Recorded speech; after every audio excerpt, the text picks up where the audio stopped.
Happy Wednesday, November 16th. It's the Plant Based Morning Show. We're back. We're going live today from the Plant Based Morning Show account. Since we got a bunch of new people there yesterday, which is fun. That channel just keeps on growing. That account keeps on growing. My son always corrects me when I call it an Instagram channel. He reminds me that I'm too old for this game and I shouldn't be calling it a channel. It's an account. So we're doing that, and Doug will be joining us from No Meat Athlete Official, as he has been doing. Hey, there he is. Hey. I was panicked, Doug. I thought you were gone. I thought I was going to do the show on my own. So many thoughts went through my head. Yep. How's it going? It's going well. Happy Hump Day, official Hump Day today. Yes, it is. I thought yesterday felt like Hump Day. Today still feels like Hump Day. So I guess I'm back on track. But yes, good week so far. What's new with you? Anything of note before we jump into some stuff? I mean, we've got some intro stuff planned. Obviously, yeah, huge thing of note for you. If you follow the Plant Based Morning Show Instagram account Channel, channel, then you know there's big stuff. You put a little teaser up yesterday of a cast iron skillet full of something that looked delicious. So why don't you tell us about that? Yes, yeah. So we talked a little bit. Was it yesterday or Monday, maybe, about my trip to Walmart and my trip to purchase Beyond Meat steak, which neither of us had yet. We've talked about several times on here. Neither of us have had. So yesterday was finally the opportunity for me to cook it up, which I did. Followed the instructions line by line to make sure that I did it just right. The instructions on the package? Is that what you mean? On the package, yep. Okay.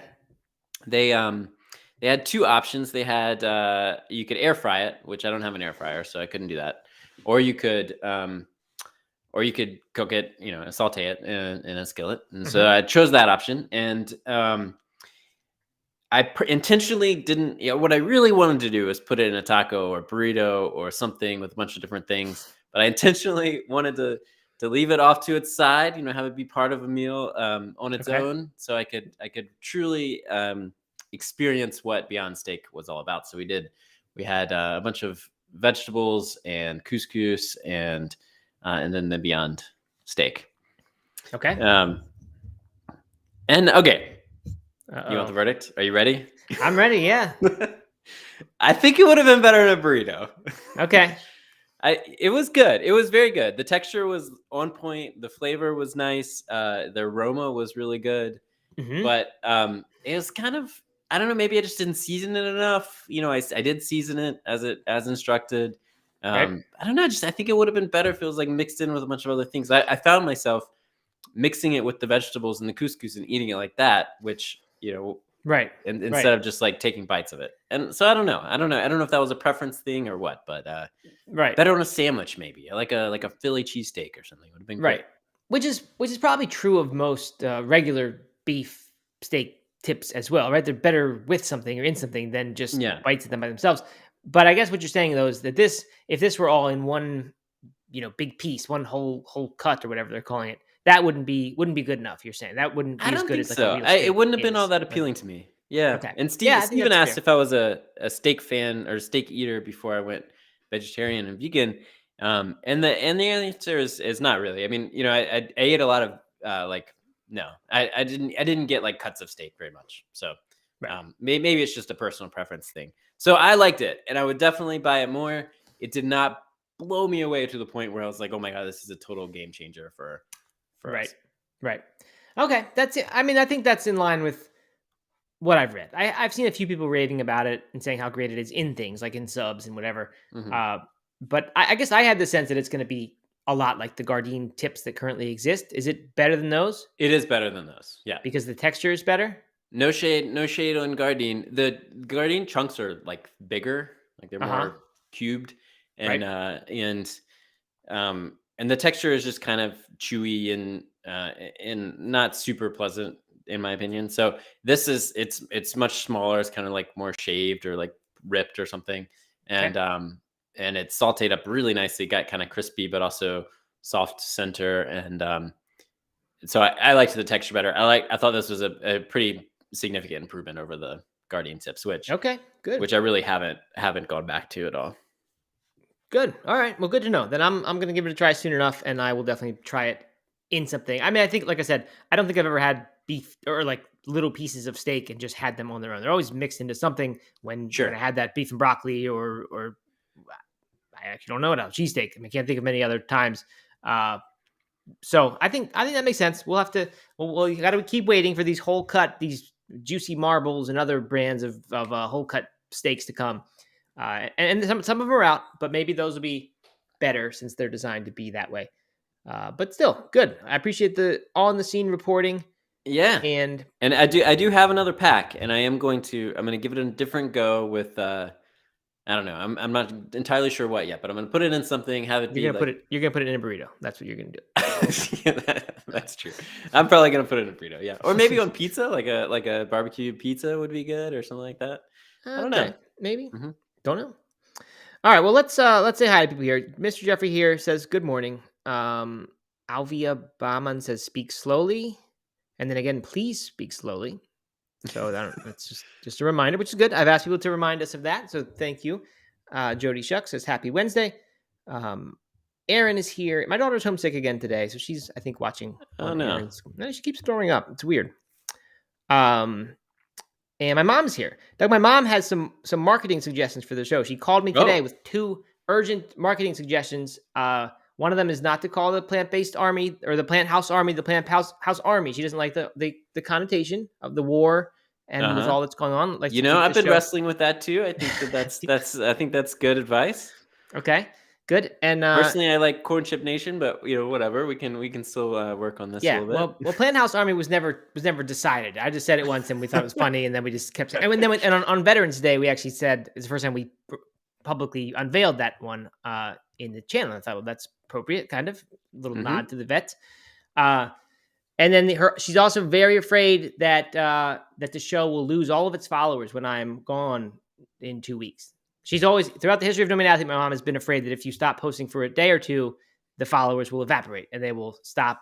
Yeah. They will not be back. So anyway, so she has some good ideas. Mom, if you're here and live and you want to join us live and give us some marketing tips, I'd love for you to come share the plan with people. That would be funny. I gotta know, is your mom throwing shade at me that I can't sustain the show without you, that no one comes except for you? I Is don't that think that. I think she just thinks we have a good thing going, and she's worried that okay? if we mess with it, people will think that the show is permanently different.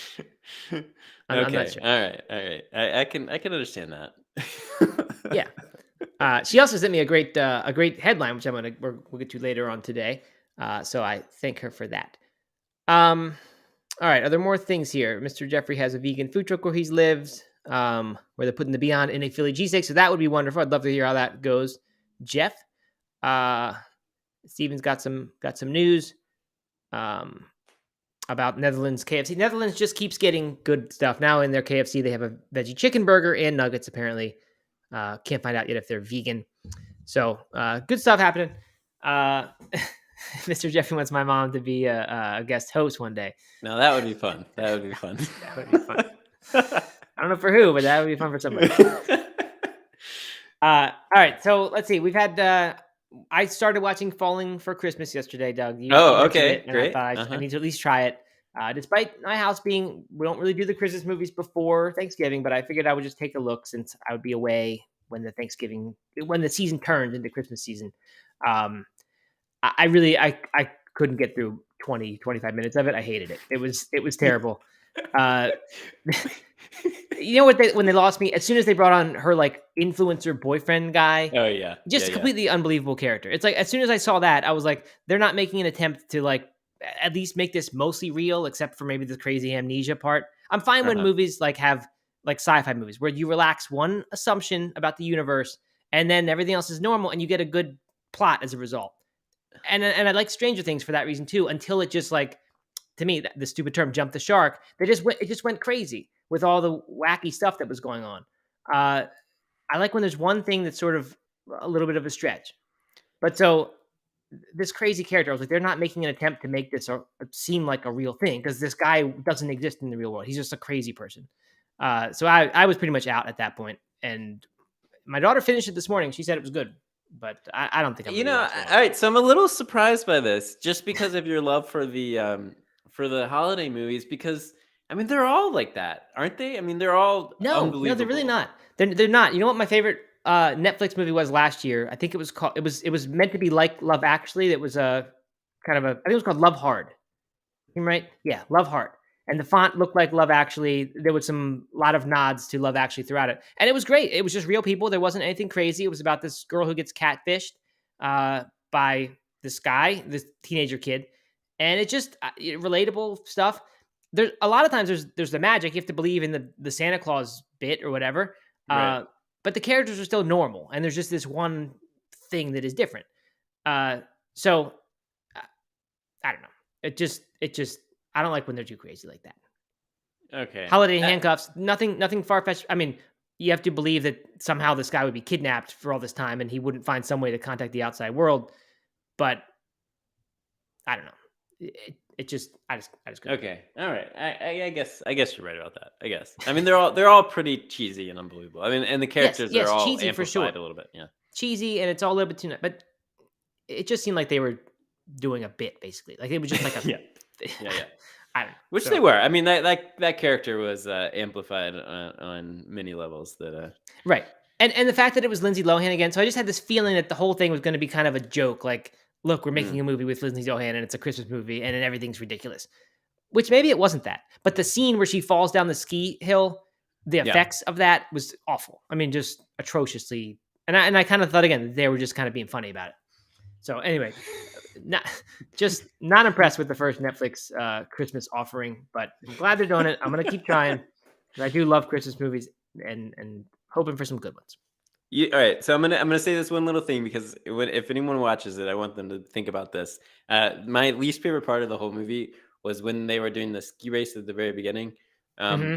and the like nice character guy, he Right. does this like little like weird like hop thing that no one is doing to the amount that he's doing it. I mean, just like no skier with any ability is hopping that much. It was just like you could tell the director was just like, all right, make it look like you're a really good skier, and he just like does this little like hop thing. And so when you watch it, look for the hop thing, and then think of me.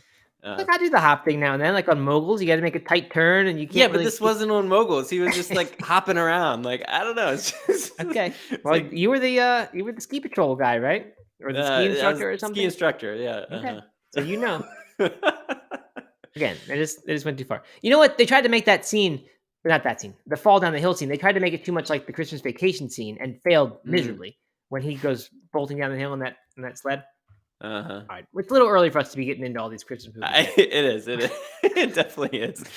And I don't think anyone really cares here. Okay, so No, probably not. but you did enjoy a non-alcoholic beer, right, while you were watching it, or at I did least enjoy a Lodge Life next to the fire. uh-huh.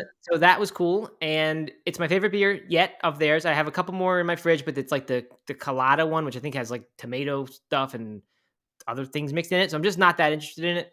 Um, and I have like a Radler, lemon Radler or something that I haven't touched yet, just because I just don't tend to be into those. But anyway, I really like this one. It was good. It's like a Porter toffee kind stout? of. It's sort of porter brown ale like. I don't know which one has toffee flavors. Maybe closer to porter.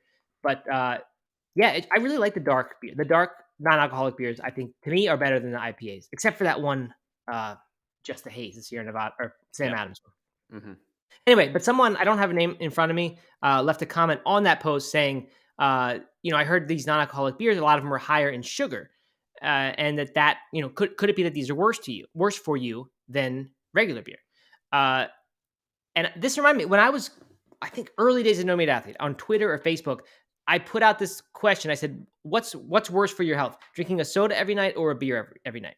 And Mm. it was like the first kind of viral thing that I posted because I got a ton of responses. People were really interested in that question, and it was on both sides of it. Um, Hmm. to me, I think probably one beer a night is better than one soda a night, just because soda has all that sugar. I looked at these non-alcoholic beer sugar contents, and it seems like in a typical one, you probably have 5 to 10 grams of sugar, which is not nothing. That's a decent amount. Yeah. And I actually had two non-alcoholic beers yesterday, which I usually don't do, and I never would, or almost never on a weeknight would I drink two regular beers. I just wouldn't. It wouldn't happen. Right. I have one almost every night, or a glass of wine, but never two beers. It just too much. But with the non-alcoholic, it was pretty easy to just like want another one and have it because it seemed like fun.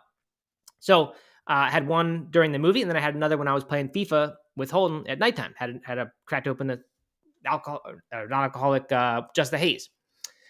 So anyway, when I did that, I was thinking I'm actually getting a decent amount of sugar right now with this second one, and this could be bad if it turned into 2 or 3 of these things a night, because then I've got a sugar habit.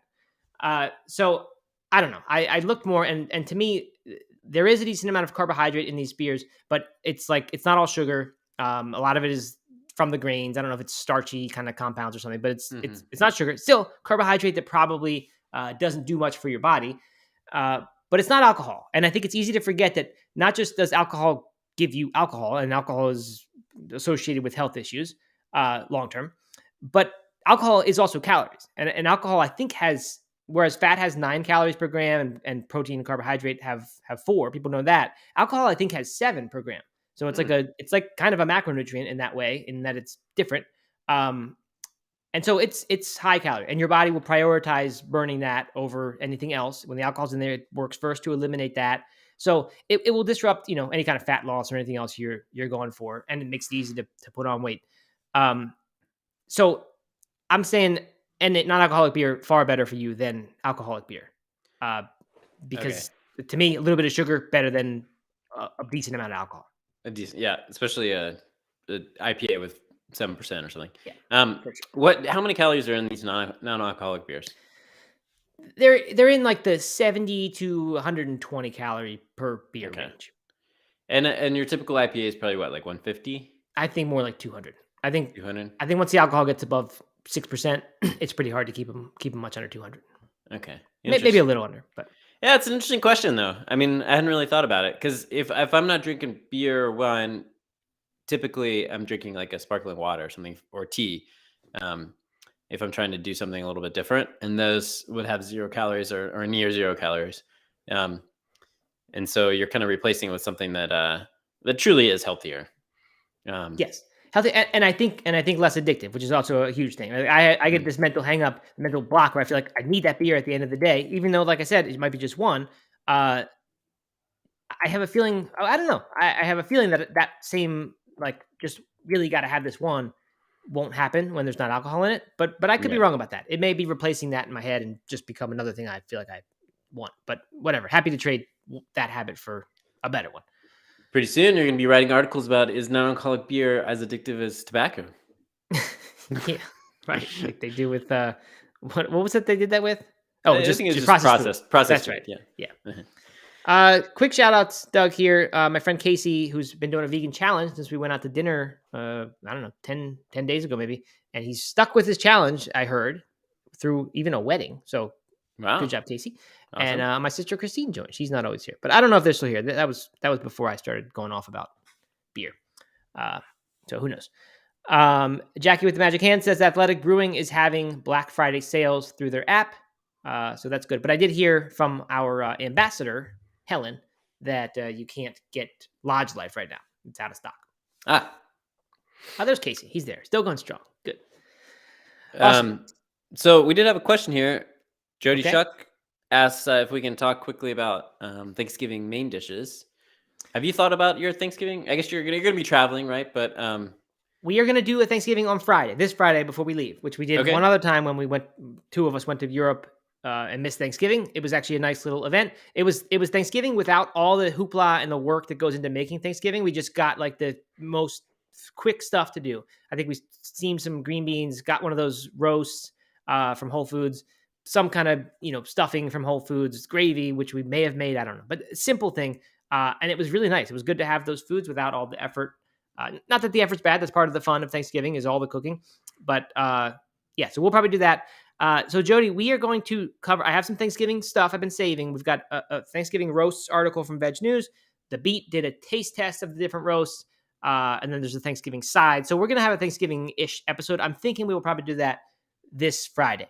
So that'll be, for me, the day that we're doing our Thanksgiving. But more importantly, just before the weekend, when we're basically at the Thanksgiving break period, I think that's when people will most want to hear that stuff. So absolutely, just keep coming, Jody, and you'll hear it. By the way, I see you saying you think you would love to make a lentil loaf.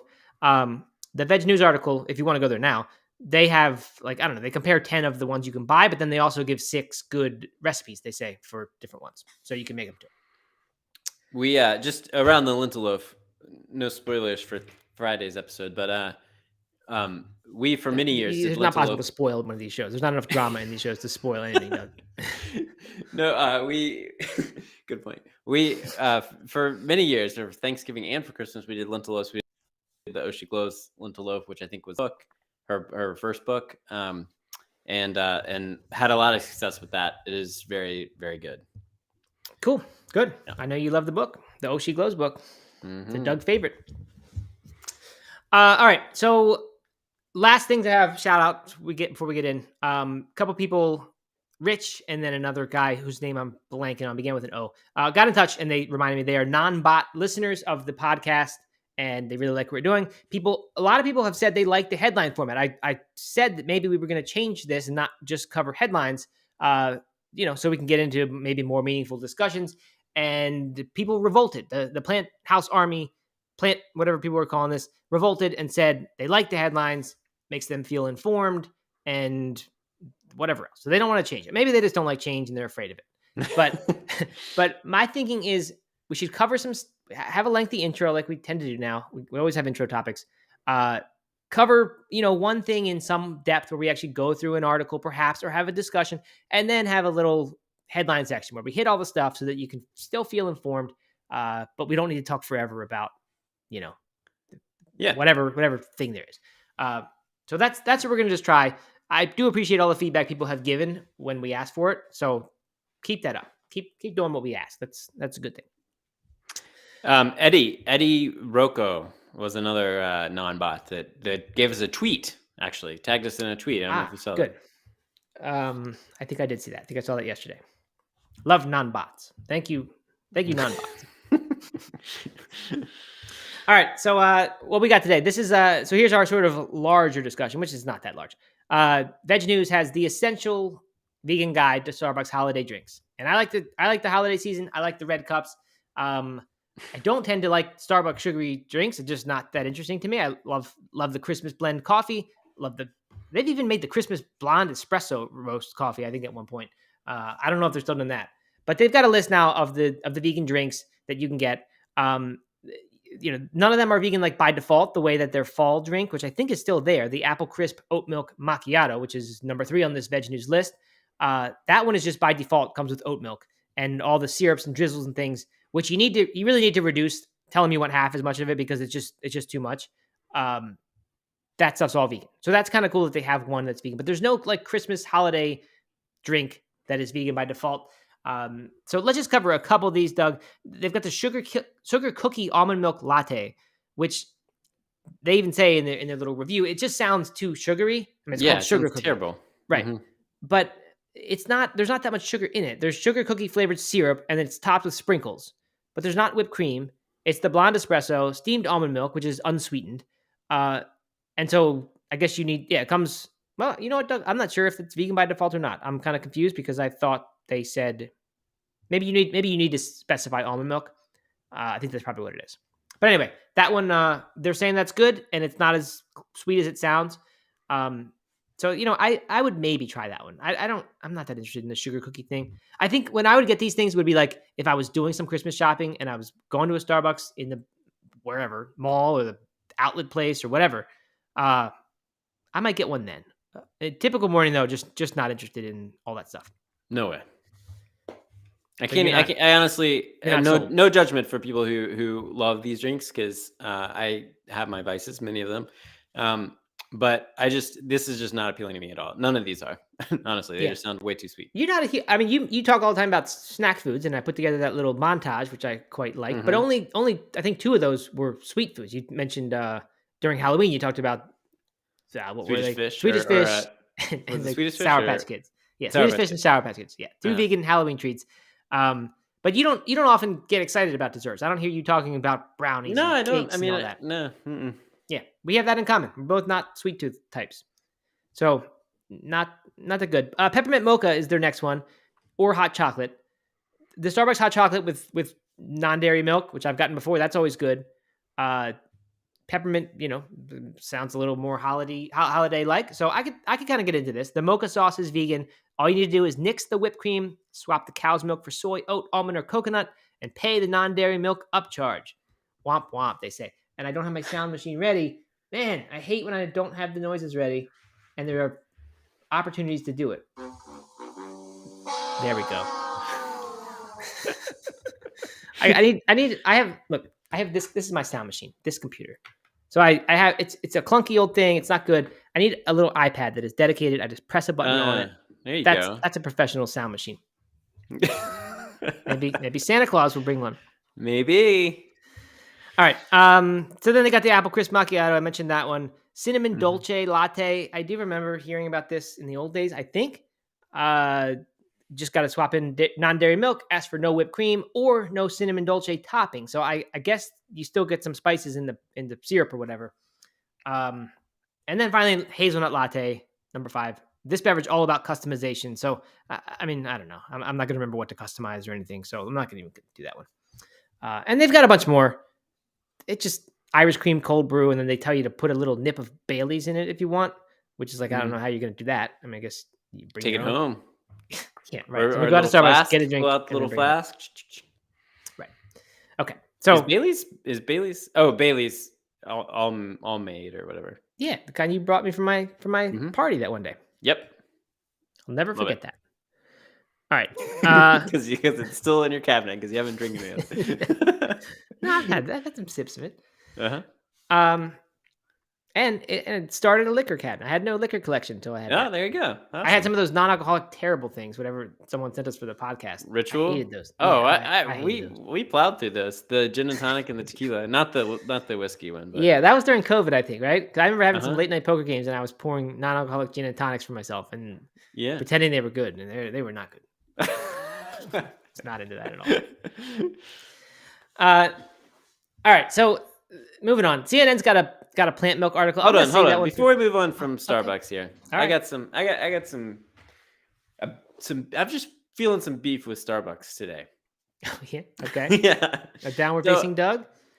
A downward facing Doug. They're just too good at infiltrating culture. I had a major faux pas this morning. I left my coffee cup on the top of the car as I drove off to drop Eliza off at school. Came crashing down. Coffee went everywhere. It was one of those terrible. After you started driving, or just when you shut the door? Oh no! After I started driving down the road, and I heard something rattling on the roof, and I immediately knew what it was. And instead of like slowing down slowly to see if I could keep it up on the roof, I slammed on the brakes and it went whoosh, and it went flying forward. My Yeti smashed all over the ground, and coffee went everywhere. It was a bad way to start. That's why you're mad at Starbucks? Well, so that was homemade coffee. Oh, okay. So on the way after dropping her off, because that was my coffee, I really didn't want to brew another one. So I stopped at a local coffee shop to pick up a cup of coffee, and I walked in and I ordered a tall coffee, and they were like, I don't know what tall is. Do you want like our tallest one, or do you want a small one like Starbucks? And it realized, I was like, oh man, I didn't even mean to do that because I wanted the large. Right. I didn't even want the Starbucks tall. And I was just I was like, man, I don't ever go to Starbucks. I really don't hardly, I don't have anything against Starbucks, but I'm always going to choose something different if I just don't like their coffee that much, and I would rather support a local spot, and because I'm always going to choose the local spot. Yep. But they've just like infiltrated our minds, even though I haven't been to one in a really long time, since like an airport or something, maybe. So I don't know. Yeah. It's, I may have made that mistake. I've definitely like considered saying that, and then I quickly remember that I'm not at Starbucks, and I fix it. But I'm sure that happens all the time, and it's a good point. I mean, they have done an excellent job of infiltration, which is good for them. Good for them, yeah. Yeah. I mean, you know what? They brought the second wave, I believe, of coffee. They brought really good coffee to the United States, right? Mm-hmm. They got everyone into coffee, good Italian style coffee. And now this third wave is all the light roast stuff, and that's what I tend to do more now. But Starbucks, we can thank them that we're not all drinking Folgers anymore. Their standard, like every time I have a standard cup of coffee from Starbucks, it just tastes so burnt and so over. Yeah, it does. Right, mm-hmm. It does. But And they got the upcharge still. Nobody likes the plant milk upcharge, so No. they got to get rid of that. I mean, it's starting to. I just hear it all the time. It seems like a bad move to have that. Okay. All right. Speaking Moving of on plant from milks, Starbucks. yeah. So CNN's got a milk article, and it's surprisingly pro plant milk. I'm gonna talk about that another day, or not at all. Just because we've taken a long time with the intro and stuff. So let's get to this headline section, which we'll I'm gonna try to have a little sound that would signify we're changing sections. This is just the quick stuff. We're not going to go too in depth, but hit the interesting stuff. Number one, this is actually a sponsored article on Veg News, Plant Based News. So I just like they feel like I need to acknowledge that. And one day, Doug, maybe we'll have people sponsoring us just to read their articles and their news. Maybe, but this is the vegan meat brand. It's called This Vegan Meat Brand, all in caps. They punked the Van Gogh Museum and got away with it, kind of. That's the headline, but they didn't really get away with it. They only got away with it for an hour. So you remember the soup issue where people were pouring the soup over the sunflowers picture? I think this is the exact same painting that they are doing here, which is interesting. I don't think that was mentioned in the article. But anyway, they brought in an artwork. It looks like the sunflower painting. You can see this on plantbasednews.org, by the way. Except there's a little package of this, whatever their meat is. It's vegan meat, of course. But I think it's This Isn't Meat is like their kind of tagline. But this is the company name. And they call this thing Vincent Van Gogh. They had a little plaque that they put with it. They snuck this into the place. Somehow security did not see them hanging up a painting in the museum. And they put a little plaque that said, kindly on loan from this in celebration of their This Isn't Beef mince. And mince, I've gathered, is what people in the UK call some sort of meat. I don't really know what, but I always see mince is one of the things that they're making. Anyway, this unique sunflowers image was created by Vincent Van Gogh and is a rare discovery found in the private collection of Mr. P.L. Ant-Based 2022. So plant-based. And so they had it up. They have a video of themselves on Instagram putting it up, and it was up for an hour, seen by hundreds of people during this time. And that's their move. So I mean, kind of stupid, but apparently it's a fake, right? So they're putting up fake stuff. They make fake things. Yeah. And so they did that. Apparently this is not the first kind of punk thing they did. They had an Ed Sheeran lookalike handing out nuggets in London in 2020. Another kind of fake thing. So. And they fooled an entire Italian food show that it was an artisan meat business. That's kind of cool. That's a good little stunt. Because then you're proving a point that your thing is seems like meat. So anyway, I guess that's what they do. They do these things where they do fake things. So like I said, it's sponsored stories and maybe not news, but I like this. I like this way better than the dumping out of milk on supermarket floors. And I mean, it's also different. It's a PR stunt and not a protest. But that's a good point. It's not at all. That's a very good point. Didn't even make that connection. That's probably why I liked it so much better. Ugly protest. Yeah, I mean, so this is funny. I think they kind of missed an opportunity to call it This Isn't Van Gogh instead of Vincent Van Gogh. Right.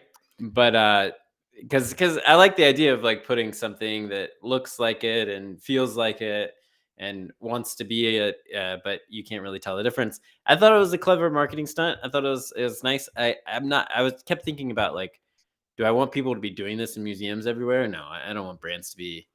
Right. I thought that too. So so I think it was clever. It's a fun little headline and fun little article, but also like I don't really want people to be doing this. So I don't want to support it too much. Yeah, that makes sense. I'm with you. But it's on our side, Doug, so it's okay. It's plant-based people. that's right. There's also that famous painting. I'm not sure Rene Magritte, where it's "This is not a pipe." It says in French under it, and it's like a statement. The pictures of a pipe, and underneath in French says something "Ceci n'est pas un pipe" or something, and it's "This is not a pipe." And the idea is you mentioned distinction. We're like, this is not a pipe. This is a painting of a pipe. This is just a reflection of a pipe. So. Another good opportunity for them. Should they be looking for another museum to punk, go punk the Rene Magritte. They should come and talk to us first. You're right. We're tapped in. We're plugged into this, so we would have been able to give them a good suggestion. Somebody says they like this. Let's see, who is it?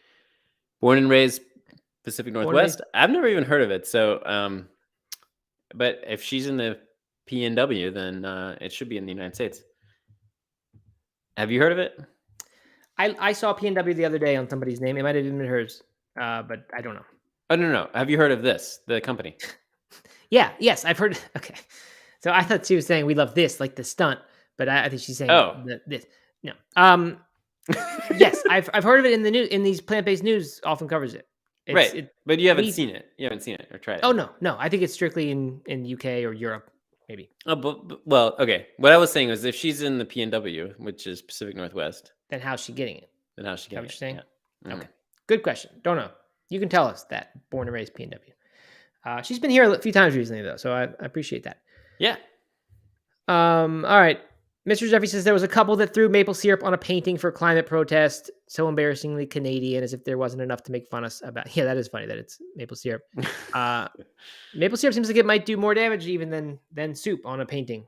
But I don't know about these paintings. I don't know if do they somehow ever coat them with anything to preserve them, or they just don't touch them and let them. I don't know. It's a good question. No idea. But it seemed like the soup thing wasn't a big deal. It's not like that just ruined. Yeah, they just cleaned it up. Yeah. Yeah. Okay, so I was wrong. Born and raised PNW was saying that they like the stunt, not just the company. Okay. Man, it's so confusing. Yeah. So we need to do the stunt, but do it just in general, plant-based diet stuff, not like a brand PR. Like you said, that kind of ruins it for me. That it's a brand move, and it's a good point. All right, we weren't supposed to be talking about these headlines. We were going to plow through them. No, we weren't. We were going to plow through them. This one my mom sent me. Publix Unreal Deli. We talked about that a while ago. How Unreal Deli wanted to be positioned. They wanted to be kind of like Beyond Meat, positioned in this case in the deli meat case, right alongside the other delis. We got a quote from Worst Vegan Guy Ever, who said he was extremely worried about cross-contamination of the air in the deli case, getting on that, trading molecules. But anyway, Publix is from him in a while. No, we haven't reached out to him for comment about anything. Anyway, this is this is from Coral Springs Talk. I could find very little information about it except on the Publix website. I see a place to order it, and they are selling a Publix Deli meatless turkey club sub. In this case, I see the wrap version of it. I think you can get it on bread as well. But the interesting thing is it's not just the Unreal Deli roasted turkey. And by the way, I think that's the only flavor you can get is the turkey. They have some corned beef and they have steak, but the roasted turkey is all you can get right now. It also comes with Light Life Smart Bacon, Chow vegan cheese, which I swore off a while ago, vegan ranch dressing, and then lettuce and tomato on the customer's choice of wrap. So 4 fake vegan things in one sub. To me, that's a little bit too much. I would definitely leave off the ranch dressing if I ordered this. I just don't really like it anyway. So I guess I'd be left with the cheese, the bacon, and the turkey. I would eat that, but it's not. I can't really think of that as health food when it has all that. I'd rather have like just the meat and then a bunch of veggies on there. But it doesn't have to be health food. It could just be a really yummy lunch. But when I think about a deli sub, though, it seems like fresh and good. Like that's not the same as me getting an Impossible Burger at Burger King or Impossible Whopper. Yeah. But you're right. It doesn't have to be healthy, and it probably is healthier than the alternative. Maybe if you were buying the animal version of it. Once you get vegan ranch on there, there's no more health. You're just getting lots of fat.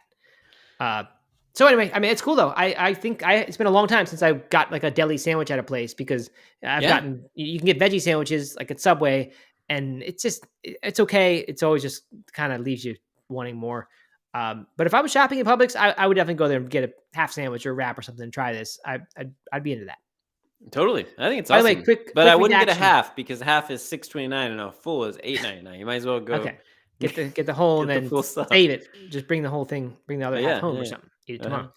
I have a Publix related redaction, Doug, from yesterday. I said that the Guinness 0% that I had saw them in the Publix aisle. I was wrong about that. My son, I clarified it was at a Lowe's, which Lowe's is a grocery store in North and South Carolina. They have some pretty good stuff, but it seemed Publix like, but it's not. It's a different store. So I do not think Publix has the Guinness. Okay. So my mistake. One more quick thing about this Unreal Deli. I'm learning because of this article that they were on Shark Tank, which is interesting. I wonder if they got funded. Yes, that is a good question. I think I saw that a while ago as well, and I never dug any deeper to find out whether they did.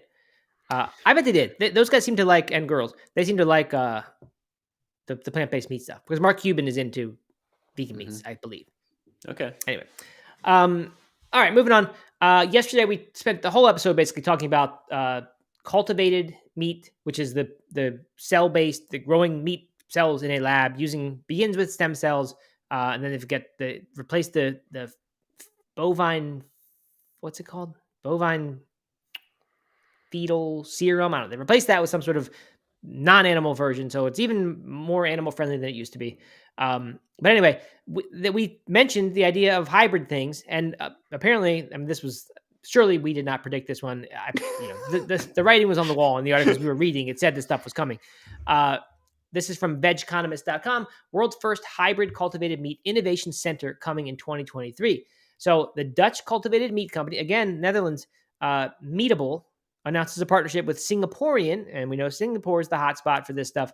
Their plant-based butcher, Love Handle, good name for anything really, to build the world's first hybrid cultivated meat innovation center in Singapore. And the idea here is that they're going to combine the cell-based meat, which is essentially real meat, just not using animals except at the very start to get the stem cells. They're going to be combining that with plant-based meats, or the technology that comes out of plant-based meats, to basically increase the nutrition of a burger that basically seems like an animal burger, or a chicken breast. It seems like an animal chicken breast. But the interesting thing to me is not that they were trying to, like, at least not that they said, they're not trying to make it cheaper and use the plant-based ingredients to do that, although that seems like the major benefit. Maybe they're just not talking about it. But they were saying they want to make something indistinguishable, but nutritionally optimized with plant proteins and fiber. So that's kind of interesting. Yeah. I mean, the thing is, you could do that now with a regular burger. You could nutritionally optimize it with plant proteins and fiber, and that's not happening. So I don't know how much interest there would be in this. But if it's a cost-cutting measure, then I totally get it. But they're just not saying that it is.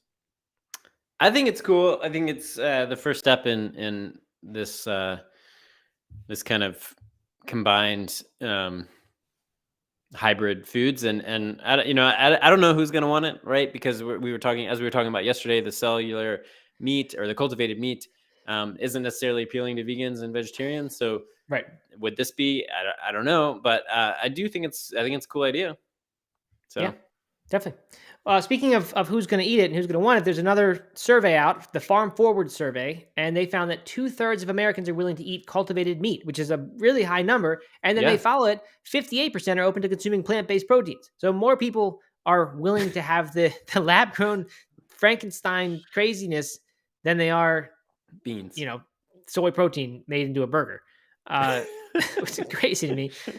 But I guess maybe when you talk about cell-based meat, cultivated meat, and you talk to meat eaters about that, the ones who aren't the true dyed-in-the-wool, red-blooded, I'm only going to eat an animal, maybe to them it's a little less offensive that, like, they get to have the exact same thing. It's just grown in a lab instead of from killing an animal. Whereas the soy stuff or wheat gluten and all that, like, that just seems like almost a political thing. Like, that's just totally the other side. I'm not touching that stuff. Right. I don't know. That was my only thing I could think about that may explain that. It's so funny to me that poor when they do surveys about plant-based protein, like, I mean, does that mean beans and lentils? I mean, people saying like, oh, I don't think so.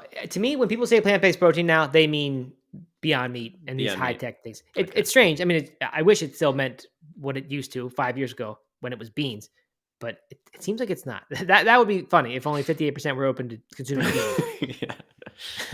Although not that surprising, honestly. Yeah. So, yeah, that there was some more stuff about stereotypes. Oh, and one more thing. 72% say they have changed how, or they think the past decade has changed how people view vegan and vegetarian stereotypes. That's kind of interesting because we've said that on our own. Noticed that, like, at least to me, in this plant-based athlete world that we kind of inhabit, it's not like it used to be. It's not like it's crazy when you tell someone you're plant-based at a race or whatever. People tend to understand that you can do that and be be healthy, be strong. It doesn't necessarily mean skinny, weak. So that's good. And then because of meat prices are soaring, 64% of American shoppers say they might serve more plant-based dishes and less meat this season. So they might. They're not committing to anything, but they might. I'll take it. Reason to celebrate, right? All right. Steven is glad he jumped on the vegan train before this meat revolution. See, Steven's a punk rock guy. He likes being in early, and then once it's cool, it's not. He's not into it anymore. No, I don't know if this is what he's saying or not, but I am too, because honestly, like a lot of the reasons why I went vegetarian to begin with were environmental and other things, and health Mhm. was kind of at the back. You know, it was like a nice side benefit. And so if I had an opportunity to continue eating what I was eating, but in a more sustainable way, then I don't think I would have ever jumped on this train. Yeah, that's an interesting point for sure. Uh, so yeah, it's different. People are going to be going vegan inadvertently or for different reasons than before, and who knows how it will shake out. Very interesting. Um, all right, so last one. By the way, before we get to the last one, if you're new here, I should have said this at the beginning. If you're new because this account got a whole bunch more followers yesterday, um, we do the show every day. It's 11 a.m. Eastern weekdays, and we have a podcast called the Plant Based Morning Show. If you go just search that any podcast app, you'll find it and subscribe. Uh, anyway, just quick announcement. So last one, I'm not going to get into plant-based fur, which I do want to talk about another day. Thrilling Foods has made something. They've patented a fat streaked bacon, and their bacon is spelled BAKON. That is their uh, name for it. So first, my thought was, okay, big deal. I mean, I've already seen that before, where you see a layered looking bacon thing, and it's not actually fat; it's just white colored stuff versus the red. That is not what they've done here. They've done something much different. The interesting thing is they have not used a bunch of crazy ingredients. I mean, relatively speaking, it's made from non-GMO soy milk, RSPO certified palm oil. I don't know what RSPO is. Maybe you do, Doug. Yeast extract, sea salt, maple syrup, citric acid, black pepper, and natural food coloring. So nothing too crazy here. The bacon, though, this is from vegeconomist.com. And if you go there and just search bacon, BAKON, you'll probably see it. It is made to be like bacon in that only when this special protein bound fat, the fat layers are protein bound fat, when that is heated, cooked, fried in a pan, then it releases the fat. So I guess the protein binding would prevent it from releasing until it, I guess renders would be the word. I don't know, when it gets heated and then that fat is released. So this is what I was complaining about the other day. Complaining is not the right word because I'm fine with it, but I was saying it's kind of hard to make authentic food because a lot of things begin, at least with Italian cooking, they begin with pancetta or prosciutto or something, a little bit in there with the onions and garlic. And I was saying I'm kind of missing, like I haven't yet found a good substitute for that. I've tried the deli meats and things or the whatever tofurkeys, and it just doesn't work because there's not the fat in it. And then somebody got mad and said that it was the salt, and I was wrong. But they were actually wrong. I was right. And this bacon, I think, solves the problem. I'm Yeah. pretty pumped about this. I think this is great. It's my one concern is it's just palm oil still. It's not like this fat. Right. They don't mention anything about this fat being, engineered to taste different or have different texture. It's just that they've now made it so that it is bound by the protein so that it will come out when you heat it. So maybe it will solve my problem. I'd love to try it and see. Certainly not health food with the palm oil in there. But in the amounts that I'm talking about using this, that would not be a really big concern to me. However, people were telling us about palm oil the other day that it's borderline non-vegan because of I guess the animal cruelty involved in getting it. Whatever Yep. is it destroying habitats or something? I'm not really sure. But whatever they said, I was like, oh, that sounds like a good reason to think twice about palm oil in general. Yeah, it's destroying rainforests, Okay. which displaces all the animals.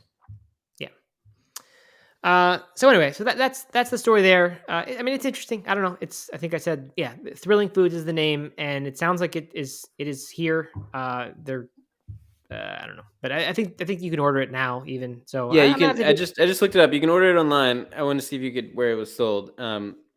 It looks like it's not in grocery stores. You can order it online, but they serve it at Queen City Grounds in Charlotte. So you should go okay. I know where that get is. some brunch at Queen City Grounds.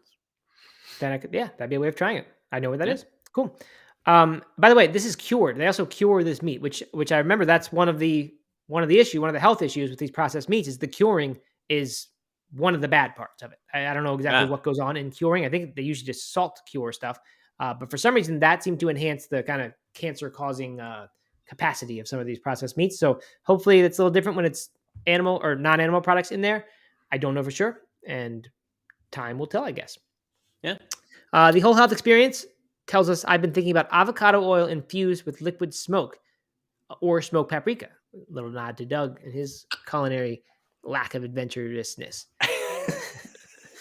But anyway, not a bad idea. I think, you get the right fat, and I tend to just use olive oil. I recently bought grapeseed oil because I, have heard about higher temperature stuff maybe better with grapeseed.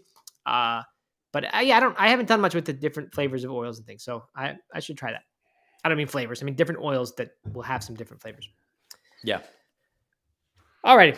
So, and otherwise they don't like the word protein, how people are saying plant-based protein. I'm with you. I hate the idea that we need to get our get the protein, or call the food the protein. My friend Ray Cronice once told me that, like, if you're calling a food a carbohydrate, a fat, or a protein, it's not a health food. Like, if it's a good whole food, it's going to be a mix of all those things. So you typically don't want just a carbohydrate, just a fat, just a protein. So I hate the idea that protein is just like, everyone thinks it's amazing. Protein is healthy, and anything like it analyzes the health of, say, the plant milks article by CNN. Like, the first thing to look at is the protein content. Like, that's their first criteria for health. And to me, it just doesn't. It just, not that protein isn't healthy, but I mean, all nutrients are needed and healthy. But it's just it just has this weird life of its own. Kind of like Starbucks, Doug. It has infiltrated culture too much. Is that your downward facing mat? Is that your? Yeah, that's it. Yep. Okay. All right. I think it is time to go. It's too long of a show today. I did not mean to go this long, but we did. Yeah. And anyway, we're still experimenting with the format, trying to figure out what works. But we will continue to evolve. Yeah. I mean, if you haven't already, go subscribe to the podcast on iTunes, the Plant-Based Morning Show. Like us and follow us on Instagram, these two accounts, plus it's Doug Hay and Real Matt Frazier. And we'll see you tomorrow. We will. Thanks for coming, everyone. Talk to you then. All right. Bye. Goodbye.